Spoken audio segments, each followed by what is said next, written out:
Bismillahirrahmanirrahim. Assalamualaikum warahmatullahi wabarakatuh. Waalaikumsalam warahmatullahi wabarakatuh. Alhamdulillahirabbil alamin wa bihi nasta'inu ala umurid dunya waddin. Wassalatu wassalamu ala sayyidina Muhammadin wa ala alihi wa sahbihi ajmain, amma ba'du. Saya Abdul Sadiq akan menjelaskan materi hadis dari mata kuliah hadis tarbiyah, yaitu yang pertama berjudul segala penyakit pasti ada obatnya. Sigot hadisnya seperti ini.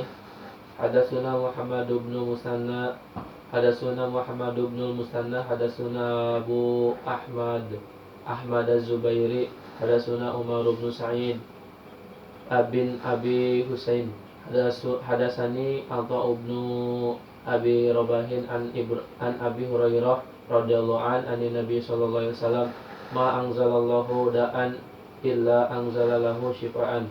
Telah menceritakan kepada kami Muhammad bin Al-Musanna, telah menceritakan kepada kami Abu Ahmad Az-Zubairi, telah menceritakan kepada kami Umar bin Sa'id bin Abu Husain. Dia berkata, telah menceritakan kepadaku Atha bin Abi Rabah, dan dari Abi Hurairah radhiyallahu an, dari Nabi sallallahu alaihi wasallam bersabda, Allah telah menurunkan penyakit, Allah tidak menurunkan penyakit kecuali menurunkan juga obatnya.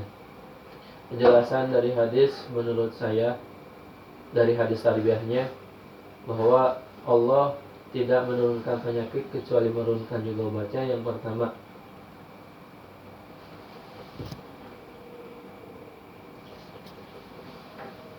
Allah tidak menurunkan penyakit kecuali menurunkan juga obatnya. Dari hadis ini kita tahu bahwa setiap penyakit itu pasti ada obatnya. Corona sekalipun pasti ada obatnya, ya. Karena penyakit baru, ya. Mungkin Allah belum menurunkan obatnya guna kepada manusia untuk mendekatkan diri kepada Allah. Yang pertama, sabar dan tawakal kepada Allah adalah obat dari segala macam penyakit.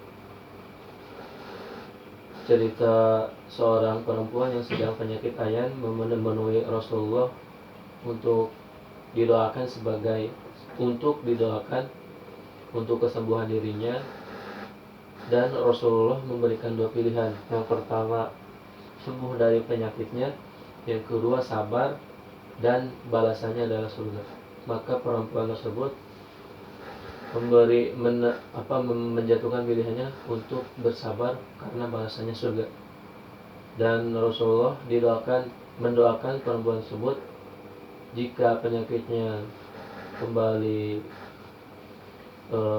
kambuh, auratnya mudah-mudahan tidak terbuka. Jadi karena si perempuan tersebut datang menurut Rasulullah, penyakitnya sering terbuka auratnya. Jadi karena penyakitnya kambuh, penyakitnya ayan, ya, jadi auratnya sering terbuka. Maka didoakan oleh Rasulullah bahwa jika penyakitnya tersebut kambuh, maka auratnya Allah akan tutup. Dari hadis tersebut, para ulama menjelaskan bahwa penyakit diobati dengan rasa sabar dan rasa tawakal adalah yang paling utama. Bahwa Imam Nawawi pun mengatakan seperti itu, bahwa sabar atas penyakit yang diderita adalah suatu keutamaan fadilah. Dari hadis tarbiyahnya, Allah tidak menurunkan penyakit kecuali menurunkan juga obatnya. Misal, ada seorang yang mengalami lambat dalam hal belajar, dalam hal memahami pelajaran.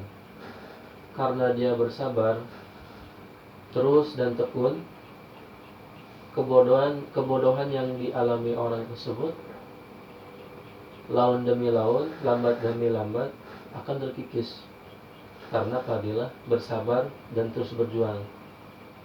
Dari hadis tarbiyah, penjelasan pendidikan hadis Allah yang menurunkan penyakit kecuali menurunkan juga obatnya.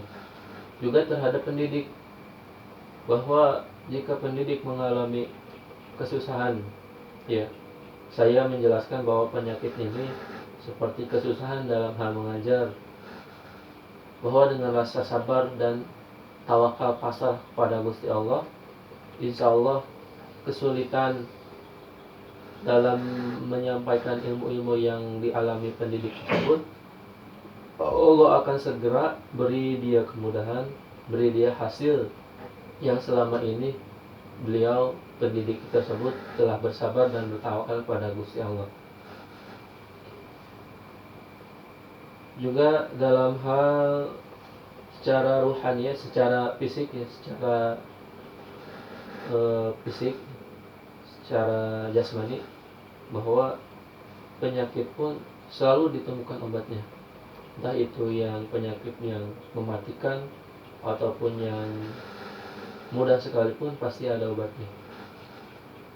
Karena Allah menimpakan penyakit terhadap orang tersebut, bahwa orang tersebut yang pertama dicoba atau diukur kadar keimanan dan ketakwaan kepada Gusti Allah.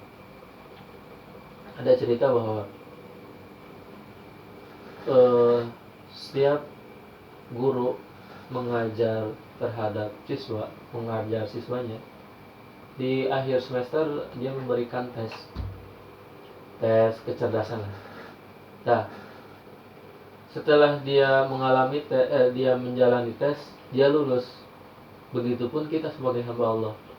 Jika kita sedang beriman, bertakwa kepada Allah, pasti Allah menurunkan cobaan untuk menakar ketakwaan dan keimanan kita pada Allah.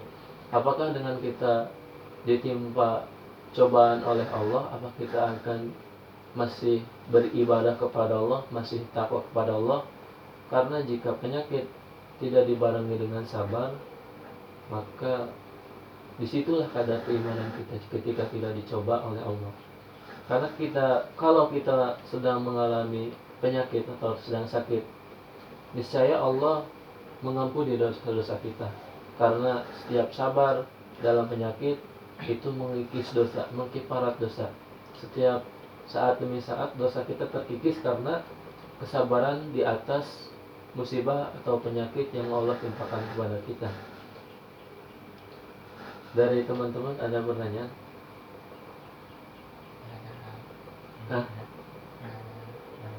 Sok pakai bahasa Sunda. Sok tenanan pakai bahasa Sunda. Bisi hari saya. Ayo sok pakai bahasa Sunda. Ayat. Alhamdulillahnya. Jelas. Salah. Jadi kesimpulannya, setiap penyakit walaupun itu susah diobati, pasti selalu ada obatnya. Karena sabar itu tidak ada batasnya. Innallaha ma'as-sabirin. Setiap orang yang sabar, maka Allah akan membersamainya. Karena jika kesimpulan yang lainnya, ketika kita sakit, kita bersabar, maka dosa-dosa kita akan Allah ampuni, terkikis, dikiparatkan oleh Allah. Tapi tidak mengurangi rasa ikhtiar kita. Walaupun setiap ada obatnya, kita harus berikhtiar, maksudnya mengobatinya, menjaga kesehatan, menjaga kebersihan agar tidak terserang penyakit. Karena tawakal saja tanpa usaha juga sama aja bohong, ya. Misalkan saya ingin selamat di jalan, pokoknya selamat lah, tapi tidak menjaga etika berkendara, seperti ugal-ugalan, nggak pakai helm, itu tidak termasuk tawakal. Tapi harus ada usaha. Jangan cuma pasrah semuanya digantungkan oleh Allah. Tapi kita juga sebagai manusia harus ikhtiar. Mudah-mudahan ada manfaatnya. Mohon maaf bila banyak kekurangan dalam penjelasan, kesalahan dalam pemaparan, karena hakikatnya saya sebagai manusia yang hilang, kebenaran datangnya dari Allah, kesalahan datangnya dari diri pribadi saya sendiri. Wallahu a'lam bishawab.